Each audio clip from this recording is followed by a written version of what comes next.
하나님 말씀 열왕기상 그 주변에는 본문이 조금 제가 실수를 했습니다. 열왕기상 17장 1절부터 7절 말씀까지입니다. 열왕기상 17장 1절부터 7절 말씀까지입니다. 다 같이 함께 읽도록 하겠습니다. 길라스의 후가하는 자 중에 비셉 사람 엘리야가 아합에게 말하되 내가 섬기는 이스라엘의 하나님 여호와께서 살아 계심을 두고 맹세하노니 내 말이 없으면 수년 동안 비도 이슬도 있지 아니하리라 하니라. 여호와의 말씀이 엘리야에게 임하여 이르시되 너는 여기서 떠나 동쪽으로 가서 요단 앞 그리 시내가에 숨고 그 시냇물을 마시라. 내가 까마귀들에게 명령하여 거기서 너를 먹이게 하리라. 그가 여호와의 말씀과 같이 하여 곧 가서 요단 앞 그리 시냇가에 머물매 까마귀들이 아침에도 떡과 고기를 저녁에도 떡과 고기를 가져왔고 그가 시냇물을 마셨으나 땅에 비가 내리지 아니하므로 얼마 후에 그 시내가 마르니라. 하나님을 아주 잘 섬기던 이 엘리야가 이 악한 아합에게 죽임을 당할 그런 위기에 놓여 있었습니다. 바른 말 하다가 하나님을 믿는 사람들은 원래 바른 말 하지 않습니까? 바른 말 하다가 결국은 아합에게 죽임을 당할 그런 처지에 놓였지요. 그런데 하나님께서 어떻게 그 위기를 극복하라고 하시지요? 도망가라고 합니다. 여기 오늘 보면 3절에 내가에 숨고 이 숨었다고 하는 말은 숨는 것은 도망자의 그런 모습이지 않습니까? 숨으라 그래서 도망자의 신세가 되게 하시죠. 숨으라 도망가라. 하나님이 살아 계시다면 생명을 걸고 하나님께 충성을 다하던 그 엘리야를 어떻게 해주셔야 되죠? 엘리야를 위해서 이 악한 아왕을 한 방에 날려버리셔야만 되는 건 아닙니까? 그리고 엘리야의 발을 분절을 못한지 그래서 엘리야를 보호해 주시지 않고 숨으라는 말이 도대체 웬 말입니까? 하나님은 전능하신 하나님, 능력의 하나님이신 줄 믿지 않습니까? 우리 하나님께서 성도들이 위기를 맞이할 때 숨어 도망만 다니게 하신다고 하면 얼마나 온전하신 하나님이십니까? 하나님께서 하나님을 위해서 목숨을 걸고 충사던 사람이라고 하면 우리가 엘리야에게 하나님께서 복을 넘치게 흠뻑 내려주셔야 참 좋으신 하나님이시죠. 그리고 하나님께서 그를 평안한 곳에 또 안전한 곳에 안락한 곳에 그렇게 가게 하시지 않으시고 하필이면 먹을 것도 아무것도 없는 이 그릿 시냇가입니까? 왕의 위협으로 인한 두려움도 있었겠지만 먹을 것이라고는 아무것도 없는 그러한 그릿 시냇가로 도망을 가서 동굴에서 아무 대책도 없이 세월만을 보내야 했던 이 엘리야 참 답답하기 이런 말을 할 수가 없었을 것입니다. 얼마나 답답하겠어요. 실망이 이만저만이 아니었을 것입니다.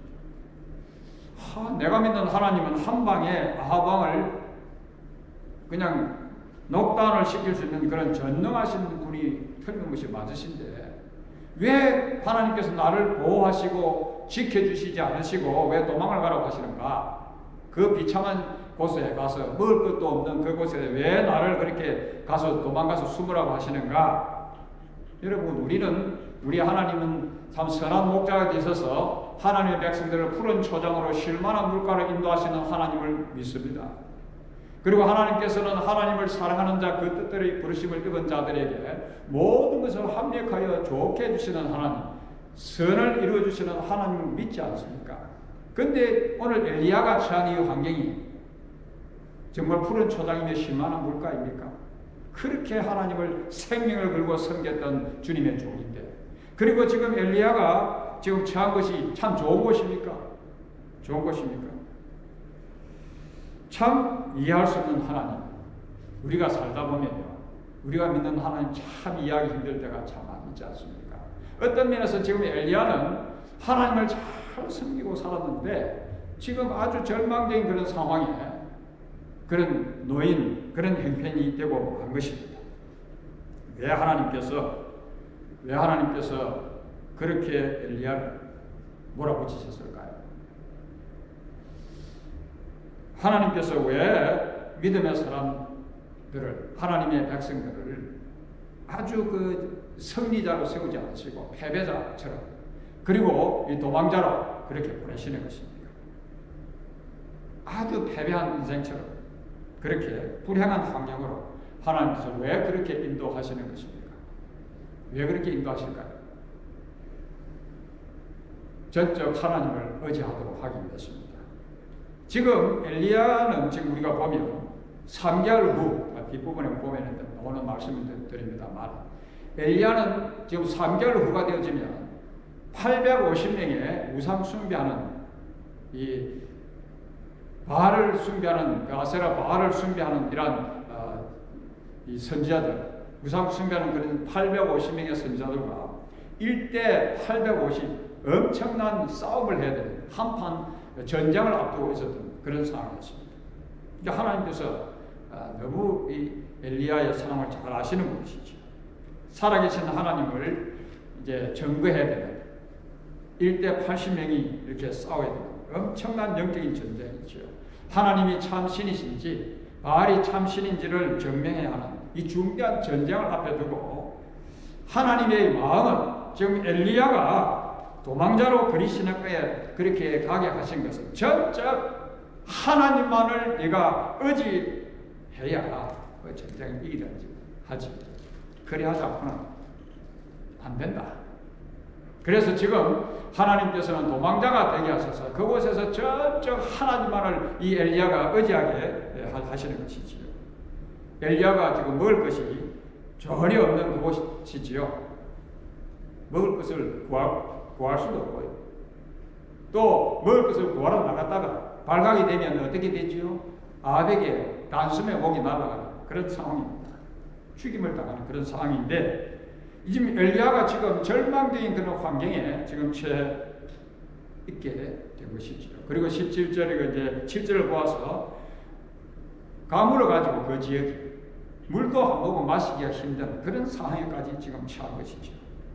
생존할 수 없는, 자기 스스로는 엘리야가 전혀 생존할 수 없는 그런 상황에 놓인 것입니다. 하나님께서는 엘리야가 전적 하나님을 의지할 수밖에 없는 그런 삶의 막다른 골목으로 지금 밀어 넣으셨다 하는 그런 말씀이죠.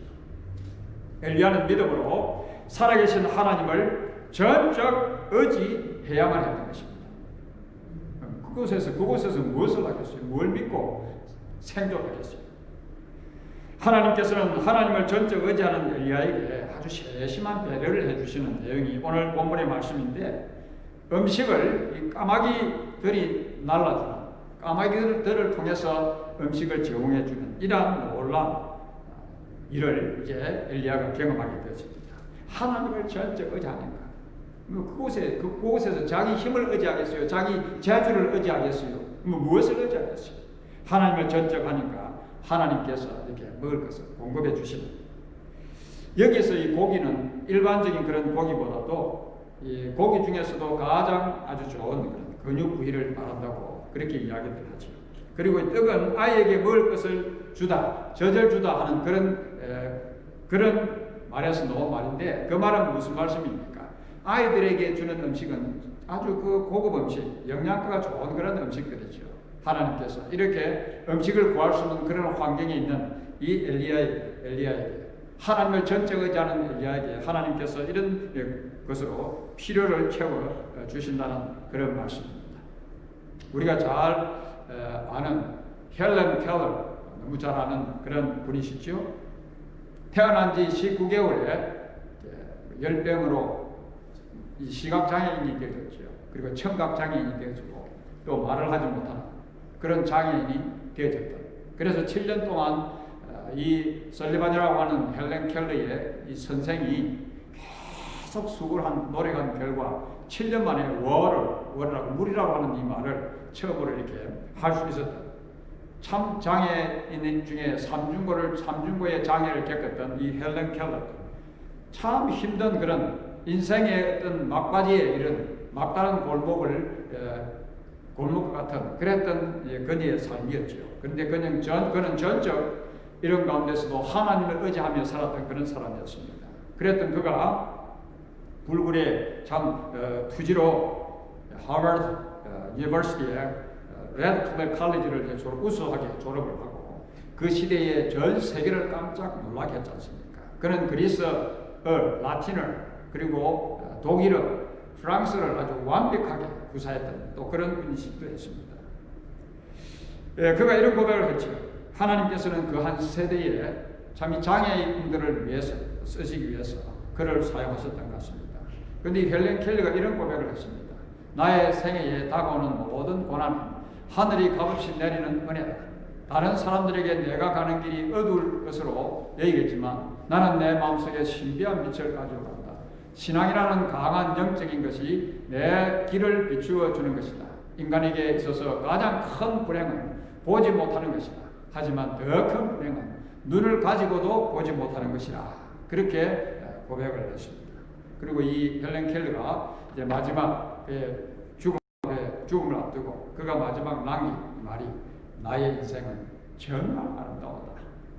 하나님을 의지하고 살았던 이 헬렌 켈러의 마지막 삶이 나의 인생은 정말 아름다운 그런 삶이었다. 하나님께서 앞으로 우리에게 닥쳐올 중대한 일을 감당하시도록 우리를 위해서 이런 도망자로 신세로 패배자처럼 그렇게 하나님께서 몰아가시더라는 것입니다. 그러나 현재 주어진 자신의 연약한 이 환경, 이 고통스러운 환경을 탓하지 마시기를 바랍니다. 원망하지도 마시기를 바랍니다. 하나님께서 분명하게 우리에게 주시는 그런 목적이 있기 때문에 전적 하나님을 의지하라는 그런 말씀이죠. 지금 우리 자신들이 이 코비드-19을 통해서 어떤 면에서 참 연약한 그런 환경인데 이럴 때 우리가 어떻게 해요? 이런 환경을 하나님께서 우리에게 주신 것은 전적 하나님을 의지하라. 지금 세계가 하나님을 의지하지 않고는 살 길이 없지 않습니까? 코비드 코로나 바이러스 백신이 개발돼서 나온다 하긴 합니다만 우리가 알 수 없어요. 하나님께서 오늘 이런 시간들을 통해서 우리가 전적 하나님을 의지하도록 그리고 우리가 엘리야가 3년 6개월 후에 어마어마한 일을 지금 앞에 두고 있는데 우리 앞에 어떤 일이 우리 앞에 다가올지 우리는 모릅니다. 정말 우리에게 최고의 힘든 일은 무엇이지요? 제가 자주 말씀드리지만 우리 인생의 최고의 힘든 그 순간은 우리가 임종을 앞에 두었을 때입니다. 그만큼 더 힘든 일 없어요. 엘리야가 지금 힘들긴 하지만 우리에게 앞에 다가오는 그 순간 믿음 없으면요 그때 다 떨어집니다. 하나님을 의지하는 그래서 어떤 형편에서도 전적 하나님을 의지하는 믿음의 사람으로 하나님께서는 엘리야를 세워주시기 위해서 이런 도망자로 그렇게 가게 하셨는데 사실 우리가 마지막 그 순간에 임종을 앞에 두고 우리가 할 일이 무엇이지요? 아무것도 없습니다. 그 순간에 우리가 할 수 있는 일은 전능하신 하나님, 살아계신 하나님, 나의 생명을 영원토록 보장해 주시는 하나님, 천국을 나에게 주시는 하나님만을 의지할 수밖에 없어요. 근데 미리 우리가 이 세상을 살아가면서 어려움을 당할 때에 하나님을 의지하는 훈련이 되지 않으면 그때 하나님 의지하지 않습니다. 어떻게 하나님 의지하겠습니까?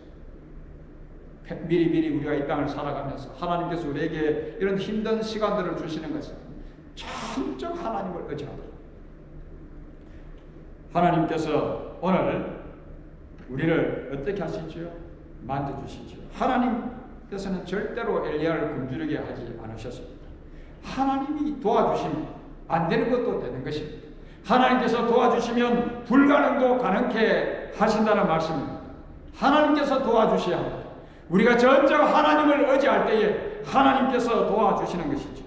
하나님께서는 우는 자의 위로가 되어주시고 없는 자에게 풍성함이 되어주시고 천한 자를 하나님께서는 높여주시고 하나님께서는 잡힌 자에게 자유를 주시는 하나님.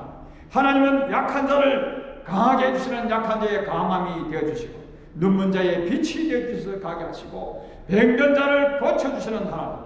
죽은 자의 부활이 되시는 하나님이시지 않습니까? 하나님께서는 추한 자를 깨끗하게 하시고 죽을 자의 생명이 되어주시는 하나님이십니다. 그래서 우리가 어떤 상황을 맞이해도 뭐라고요? 전적 하나님을 의지하라 하는 그런 말씀입니다. 하나님께서 왜 우리를 도망자로 보내신지요? 믿음으로 홀로 서도록 하기 위해서입니다. 하나님의 말씀에 지금 순종을 하여 엘리야가 도망을 갔더니 그것은 참 외롭고 적절한 것입니다. 아무도 없는 그리 시냇가입니다. 누구에게나 이겨내기가 가장 힘든 것이 뭔가 하면 외로움과 고독입니다. 현대인의 가장 큰 질병이 어떤 분은 당뇨병이라 어떤 분은 고혈압이라 이렇게 이야기하는지 모르지만 현대인의 가장 큰 질병이 뭐라고요? 군중 속의 고독입니다. 사람이 있는데 옆에 사람들도 있는데 자기는 고독하고 고독 속에 군중 속의 외로움, 이 고독은 견딜 수 없는 것이지요. 미국에서 가장 큰 질병, 무서운 질병이 무엇인가 아십니까? 디프레션, 우울증입니다. 그래서 미국 위생국에서 늘 발표하는 내용들을 보면 미국의 이 위생국에서 가장 많이 매년 이렇게 이 국민들을 위해서 사용되어지는 그런 어마어마한 이 비용이 이 디프레션 때문에 그렇다고 하지 않습니까? 사람이 외롭고 적적하면요 디프레션에 걸리게 되어 있습니다. 우울해지지 않습니까? 외로움과 고독. 사람은 있는데 주위에 가족도 있는데 혼자 외로움을 느끼고 고독해지는 엘리야가 지금 머물고 있는 곳은 바로 그런 곳입니다. 참 외롭고 적절한 곳이지요. 아마 혼자 있으니까 외로워서 꽃을 금방 뛰쳐나오고 싶을지도 모릅니다. 사람이 사는 곳으로, 가족이 있는 곳으로 금방 그냥 가고 싶어서 것입니다. 여러분들이 혹시나 저 깊은 산 중에 금식 기도를 하기 위해서 기도원에 이렇게 자주 이렇게 다녀와 보시면 이 엘리야의 심정을 이해할 것입니다. 혼자 높은 그 깊은 산 중에 이렇게 금식 기도하러 기도원에 가면 한 3일 정도 되면 너무 외로워져요. 그냥 가족이 보고 싶어요. 혼자 그냥 산 중에 아무도 없는데 이렇게 있어 보면 이상하게 이 금식 기도하러 갔는데도 이 외로움을 느끼더라고요. 가족이 보고 싶어져. 딱 3일이 지나니까. 외롭고 적절한 것. 사람들은 참 견디기 쉽지 않죠. 그래서 엘리야가 지금 그런 상황입니다. 그냥 사람이 사는 곳으로 나오고 싶다. 그런데 왜 하나님께서 엘리야를 그런 곳으로 몰아넣으셨는가? 지금 엘리야는 아무도 보지 않는 곳에 혼자 있습니다. 혼자. 자기가 마음껏 하고 싶은 대로 할 수 있는 곳이죠. 하나님께서는 엘리야가 이 혼자 있을 때 어떻게 자기 자신의 믿음을 잘 지키는지 보고 싶어 하셨던 것입니다. 그래야만이 850대 1, 이 어마어마한 역적인 전쟁에서 이길 수 있지 않겠습니까? 홀로 서지도 못하는 사람이 어떻게 혼자서 850명을 이기고 감당한다는 말씀입니까? 홀로 서게 하셔서 혼자 있을 때도 자기 믿음을 잘 지키는가 한번 지금 보자.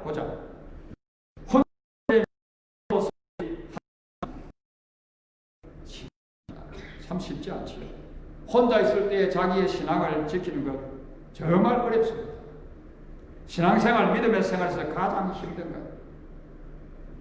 사람이 보지 않는 데서, 사람이 보는 데서는요, 체면 때문에도 내가 교회에 그래도 장로고, 내가 목사고, 내가 교회 근사고 이런데 사람이 보는 데서는 좀 그래도 참기 힘든 것도 좀 참으려고 애를 쓰고요.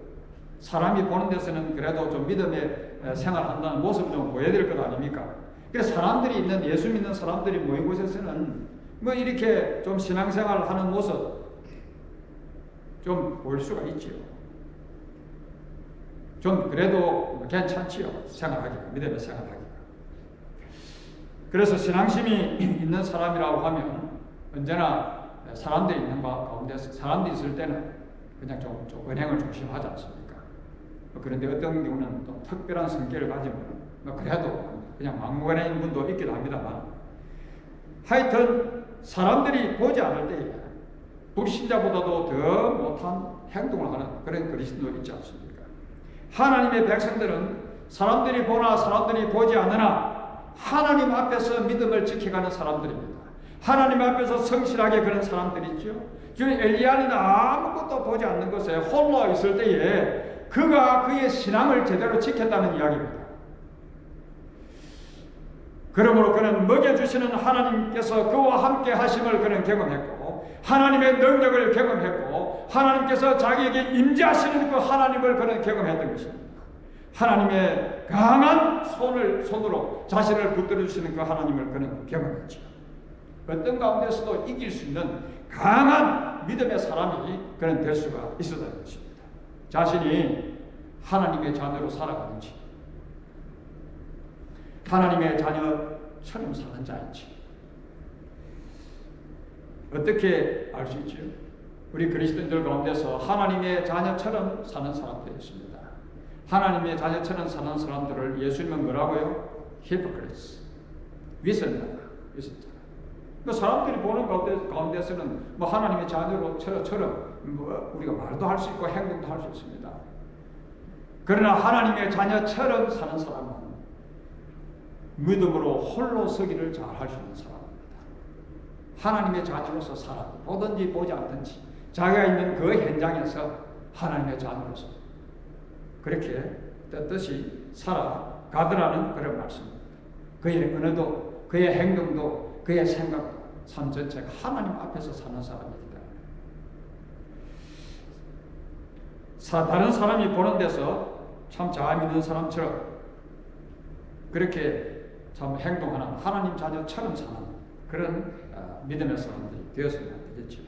그래서 하나님께서는 지금 이 엘리야를 이 믿음으로 홀로 서도록 하기 위해서 도망자로 그렇게 참 이 연약한 환경으로 정말 삶의 위기에 처한 그런 상황으로 그를 이렇게 보내신 것이죠. 홀로 서기를 아무도 보지 않는 곳에 홀로 있을 때에 믿음으로 홀로 서기를 잘하는 성도들 하나님께서는 역사하시는 것입니다. 하나님께서는 강한 손으로 그를 붙들어 주시고 하나님께서는 이 세상을 이길 수 있는 그런 믿음의 사람이 되게 해주시는 것이고 하나님께서는 엘리야가 기적을 경험했던 것처럼 먹여주시는 하나님을 경험했던 것처럼 함께 하시는 하나님 기적을 베푸시는 하나님의 기적을 친히 또한 경험하게 될 것입니다. 사랑하는 여러분, 이 코비드-19 믿음으로 홀로 서기를 잘 하시기를 바랍니다. 혼자 있을 때의 믿음을 잘 지켜나가는 누가 보든지 보지 않든지 하나님 앞에서 그렇게 살아가시기를 바랍니다. 어떤 어려움이 당해도 우리가 임종 앞에 섰을 때도 우리의 죽음 앞에 언젠가 우리가 다 주님 오늘 재림하시지 않으시면 오늘 내일 재림하시지 않으시면 우리가 다 임종을 경험할 것입니다.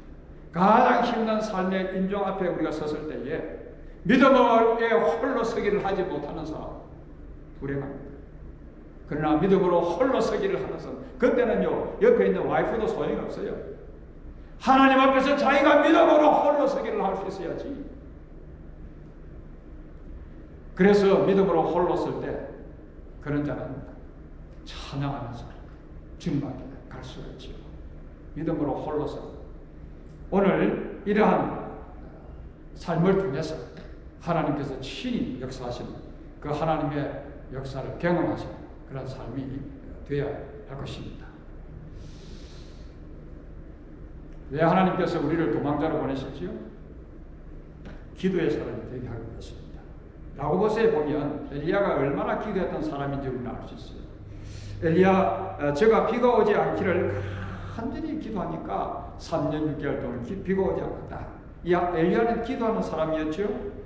아무도 없는 쓸쓸한 그리 시내가에서 대체 엘리야가 할 수 있는 일이 무엇이었겠습니까? 그 절박한 상황에서 그가 할 수 있는 일이 무엇이었겠어요? 기도 외에 무엇을 더 하겠습니까? 하나님께서는 엘리야를 이 기도의 사람이 되게 하시려고 지금 이렇게 절박한 이런 환경으로 그를 인도하셔서 바로 몰아넣으셔서 지금 기도하게 하시는 것입니다. 하나님은 자기 백성들이 기도하기를 원하십니다. 기도하는 자와 하나님께서는 함께 하시고 기도하는 자를 가까이 하시고 기도를 응답해 주시면서 기도를 통해서 우리의 기도를 통해서 자신의 능력을 나타내 주시는 하나님이시죠. 그런데 하나님께서 우리가 무엇이 필요한지 미리 다 아신다 그래 하셨어요. 우리가 무엇이 아쉬운지 다 아시는 하나님. 그래서 우리가 그러면 기도할 필요 없지 않습니까?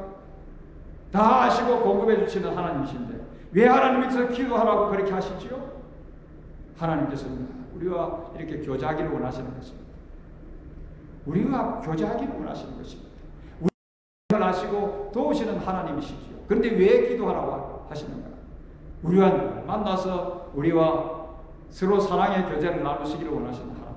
그래서 기도하기를 원하시는데 지금 이 엘리야는 기도할 것 외에는 아무것도 없는 그런 상황에 처하다 보니까 자동적으로 기도하게 되더라는 그런 말씀이지요. 누군가 이런 이야기를 했습니다. 기도 없는 하루는 축복 없는 하루이며 기도 없는 일생은 능력 없는 일생이다. 하나님과 보낸 한 시간은 인간과 보낸 일생만큼의 가치보다 더 의미가 있다.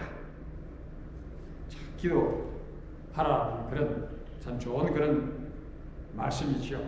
하나님은 우리가 기도하는 사람이 되게 하시려고 우리를 삶의 위기로 그렇게 내몰아 치실 때가 있다는 그런 말씀입니다. 도망가서 숨어야 될 그런 때가 있다는 말씀이지요.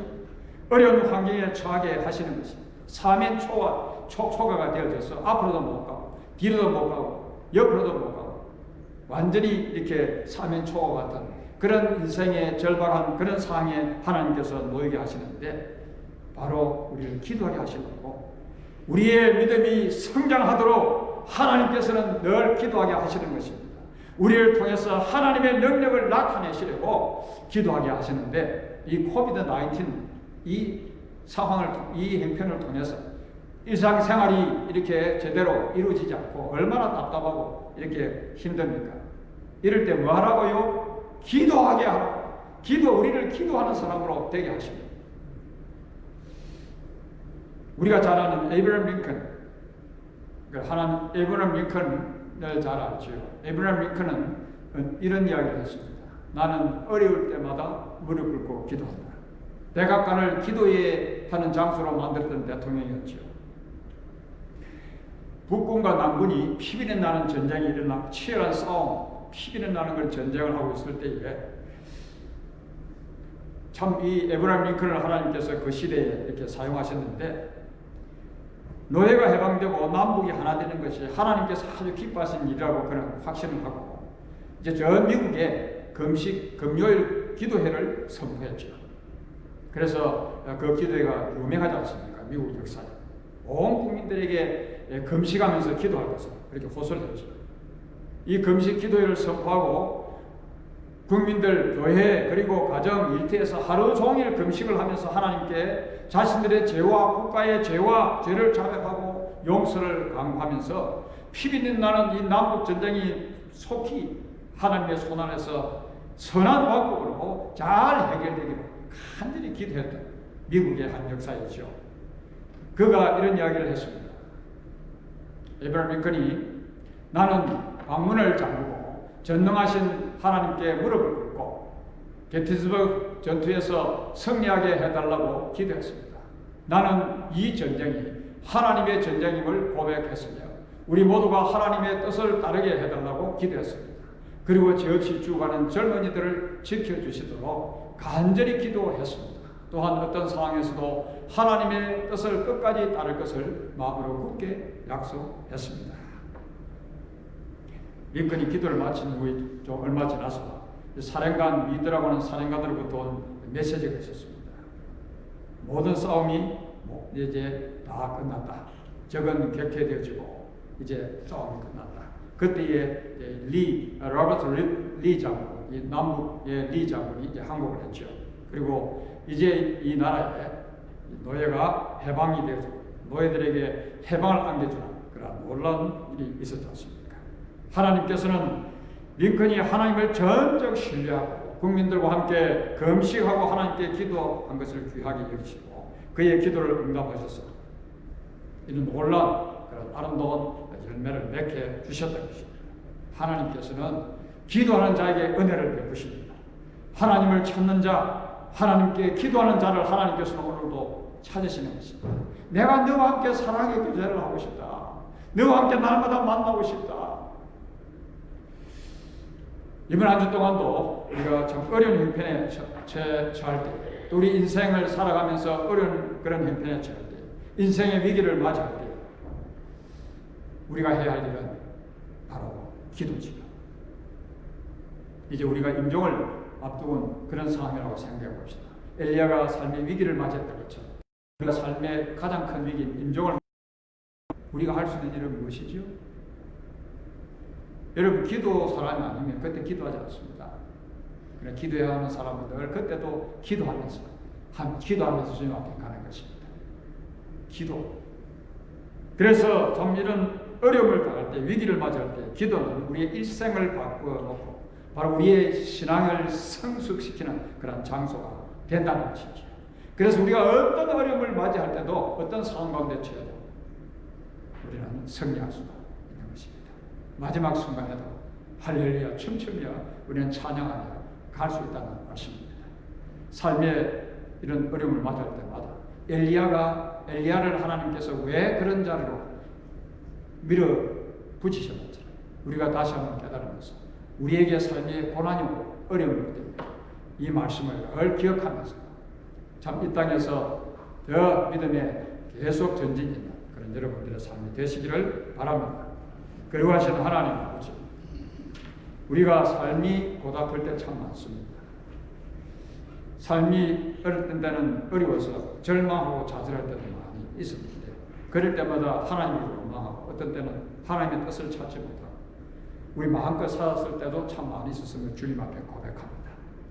어떤 삶의 위기가 오든지 하나님께서 하나님을 사랑하는 자, 뜻대로 부르심을 이루는 자들에게 우리를 향하신 분명한 목적이 있음을 저희들이 깨달고 이제 그 시기를, 그 시간을 잘 헤쳐나갈 수 있는 믿음을 저희에게 허락하여 주시옵소서.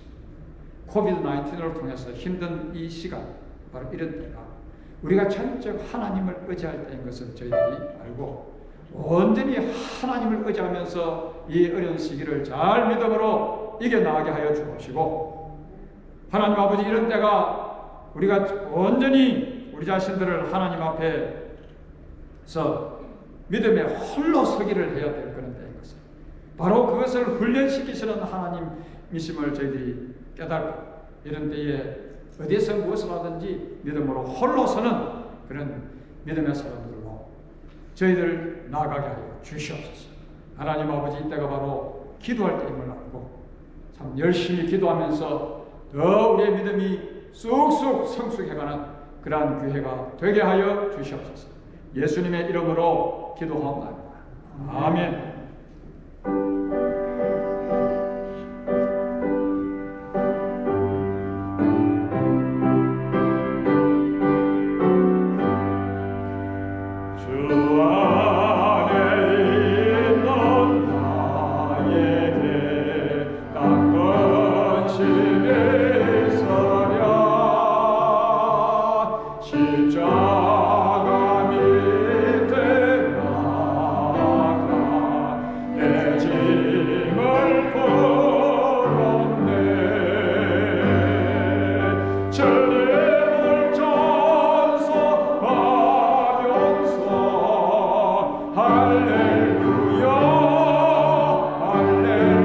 할렐루야, 내 앞길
날씨가 좀 시원해지고 있죠. 기도하기 참 좋은 때입니다. 우리 교회는 공간이 있어서 새벽기도 아주 많이 늘고 있습니다. 그러니까 기도에 좀 힘쓰시는 계절이 되었으면 참 좋겠습니다. 같이 일어서서 오늘 우리 장가원 장로님 큰 따님과 사이 LA에서 목회를 하고 있습니다. 방문하셨습니다. 목사님 참 오래간만입니다. 사모님 참 오래간만이네요. 우리 한 박수로 환영합니다.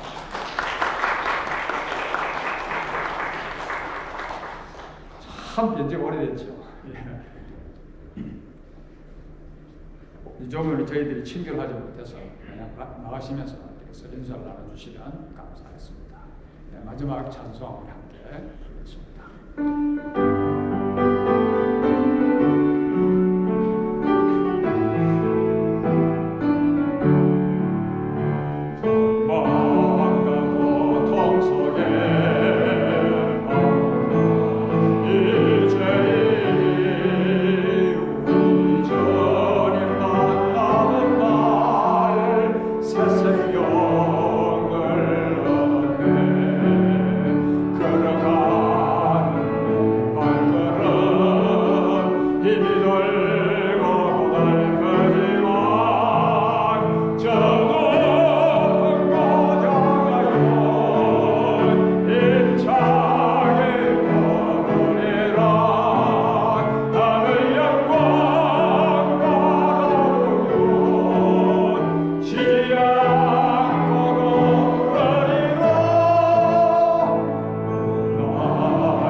지금은 우리 주 예수 그리스도의 크신 은혜, 인간의 몸을 입으시고 우리가 사는 시간 속의 역사 속에 친히 오셔서 십자가 위에서 우리에게 보여주신 우리를 향하신 하나님 아버지의 엄청나신 그 사랑과 성령님의 인도하심과 지키심과 교통하심, 어떤 삶의 위기 가운데서라도 절망하지 않고 주님께 주신 큰 뜻을 깨닫고 그 뜻 가운데서 살아가기로 결심하는 사랑하는 주의 백성들 위에 지금으로부터 영원토록 함께 있을지어다.